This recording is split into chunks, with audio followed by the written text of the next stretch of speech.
ध्येयं सदा परिभवग्नमभीष्टदोहं तीर्थास्पदं शिवविरञ्चिनुतं शरण्यं वृत्त्यार्तिहा प्रणतपालभवाब्धिपोतं वन्दे महापुरुषते चरणारविन्दम्। अब हम श्री भगवान के एक दो चरण चिन्हों का और महात्म जानते हैं। भगवान के श्री चरणों में एक चिन्ह वज्र का है। यह वज्र इंद्र का प्रमुख अस्त्र है। विभिन्न कथा आती हैं कि इंद्र का ये वज्र पहाड़ों को भी विध्वंस करने में समर्थ है।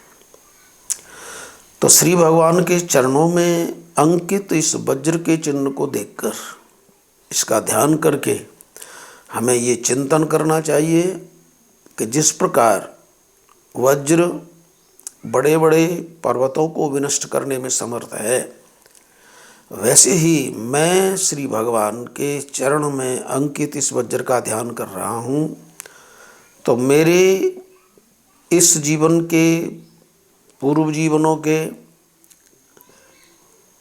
कितने ही पापों के पहाड़ हों, भगवान का ये वज्र चिन्ह मेरे संपूर्ण पापों को विनष्ट करने में समर्थ है।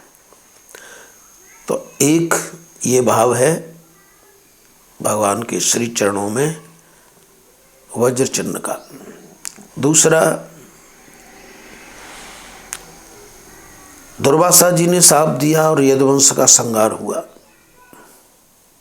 सभी अधिकांशतः शरीर छोड़कर गए। उद्धव बच रहे, वज्रनाभ बचे जो भगवान के नाती थे। उद्धव परमहंस शिरोमणि हैं, लेकिन आगे वंश को चलाने के लिए, यदुवंश को चलाने के लिए यदि कोई शेष बचे तो वो वज्रनाभ थे। तो भगवान के श्री चरणों में अंकित ये वज्र का चिन्ह ये भी संकेत करता है कि भगवान के चरण का आश्रय लेने वाला और का ये वज्र का ध्यान करने वाले का वंश विच्छेद नहीं होता। सभी जानते हैं कि कुरुवंश में बचे थे केवल परीक्षित, जिनका राज तिलक युधिष्ठिर ने किया। वे स्वर्गारोहण करने चले गए और उन्हीं युधिष्ठिर ने यदुकुल के सिंहासन पर, द्वारका के सिंहासन पर, क्योंकि द्वारका तो डूब गई, इसलिए मथुरा मंडल का राज्य वज्रनाभ को दिया। मथुरा में भगवान का जन्म हुआ ही था।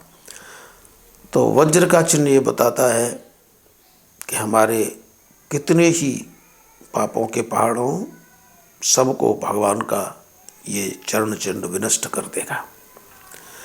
दूसरे, 100 अश्वमेध यज्ञ करने के बाद कोई इंद्र बनता है, तब उसके हाथ में वज्र आता है।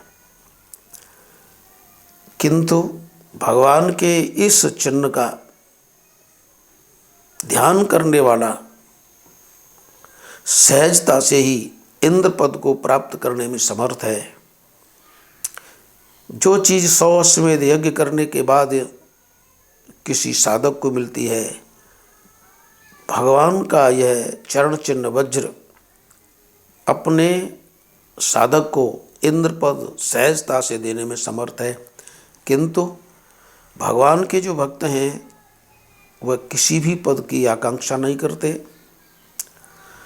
वह ब्रह्म पद की भी, ब्रह्मलोक की भी प्राप्ति नहीं चाहते। इंद्र का तो पद क्या है, लेकिन वज्र का चिन्ह ये बताता है कि मेरे पद में अंकित इस चिन्ह का ध्यान करने वाला, चिंतन करने वाला सहजता से इंद्र पद को प्राप्त कर सकता है।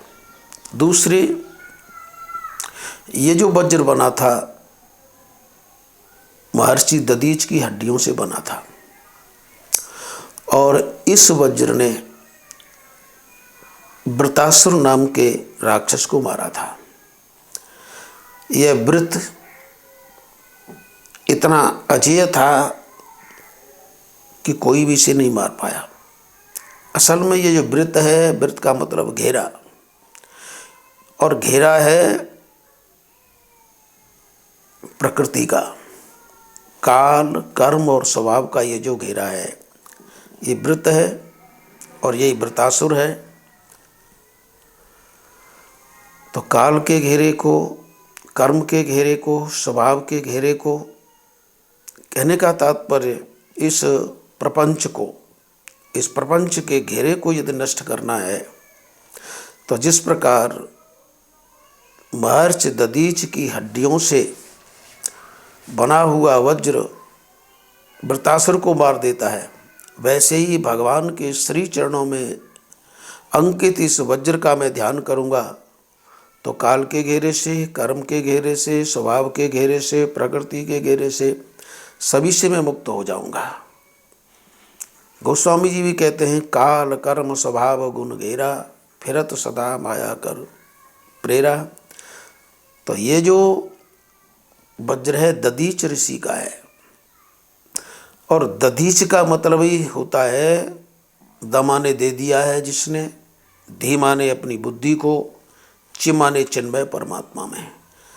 तो जो चिन्मय परमात्मा में अपनी बुद्धि को स्थापित कर देता है वह दधीच भावापन्न है। तो ऐसे साधक की जो अस्थि है, अस्थि माने सत्ता, तो जो भगवान को अपनी बुद्धि प्रदान कर देता है, उनकी खोज में जीवन लगा देता है, तो ऐसा साधक, उसकी सत्ता, उसकी अस्थि, उसकी सत्ता वह वज्र निर्माण करती है जो काल कर्म स्वभाव गुण के घेरे को, व्रत को समाप्त कर देती है। उसका फिर पुनर्जन्म पुनर्मरण नहीं होता। तो भगवान के श्री चरणों में अंकित ये वज्र ये शिक्षा देता है। उनके श्री चरणों में एक चिन्ह है शक्ति।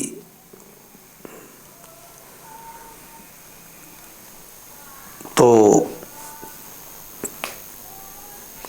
इसका दूसरा अर्थ है कुंत, जिसका सरल अर्थ है बर्छी। यह बहुत लंबी होती है, शत्रु पर दूर से ही प्रहार करती है और इसकी एक चोट ही, इसका एक प्रहार ही शत्रु को मूर्छित करने में समर्थ है। तो भगवान के श्री चरणों में ये जो बर्छी है, बर्छी का चिन्ह है, उसका ध्यान करते हुए साधक को ये विचार करना चाहिए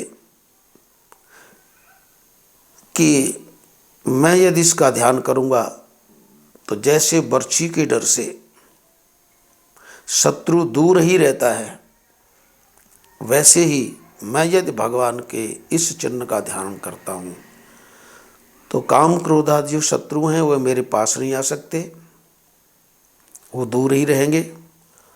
और जैसे कोई शत्रु यदि आ भी जाता है तो एक ही प्रहार से वह विनष्ट हो जाता है, तो वैसे ही मेरी सीमा में, मेरे पास दुर्गुणों का आना हो नहीं सकता, वो विनष्ट हो जाएंगे।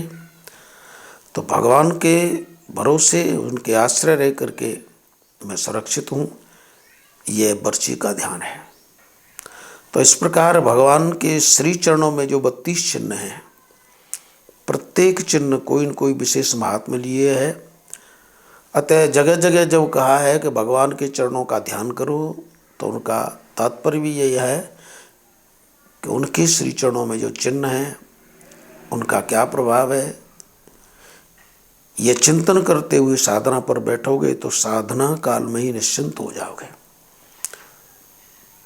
आगे फिर विचार करेंगे। श्री राम जय जय राम, श्री राम जय जय राम। श्री राम जय जय राम। हरि ओम।